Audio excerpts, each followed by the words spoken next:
My name is Nikki Tate, and I wrote a book called Fallout, which is set in the world of slam poetry.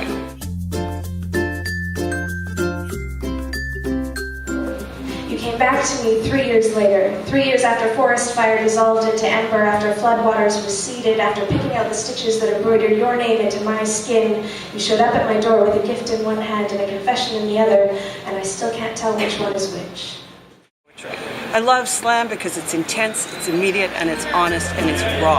And my main character is going through a really tough time, and I thought this was the perfect way for her to express herself and work through the misery that she's experiencing after a really devastating experience in her family.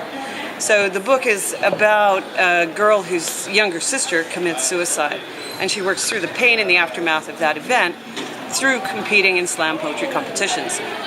Everybody knows if you're going to do a reasonable job at a competition, you've got to practice.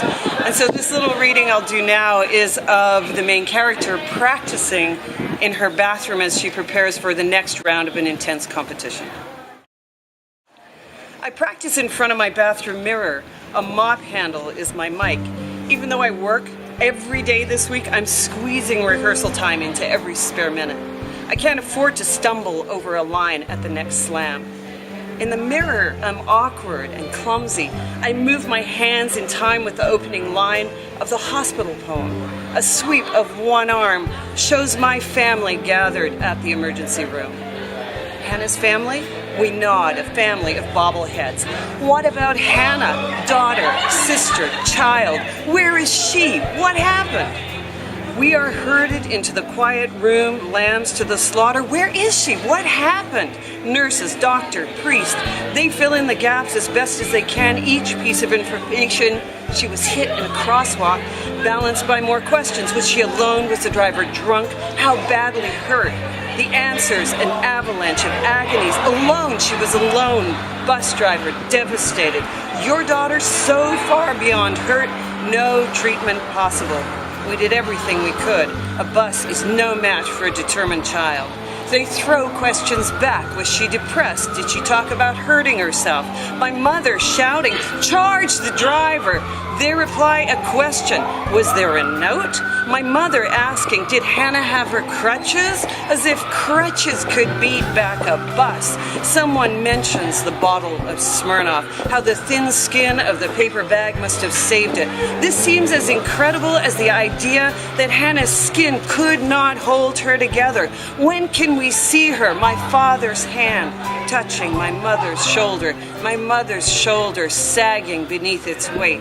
The pastor offers solace. A doctor offers Ativan. Dad signs here, initials there. My father's legs carry him from the room to identify her body. To identify her body. Though it's much too late, my mother pleads, please let her be okay. Please, God, let her be okay.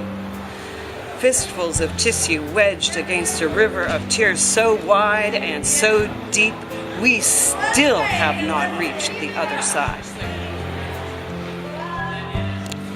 I grew 8 feet overnight.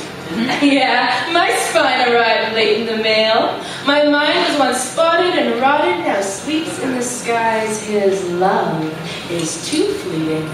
His language is weak. His promise is shrunken, sunken, and meek.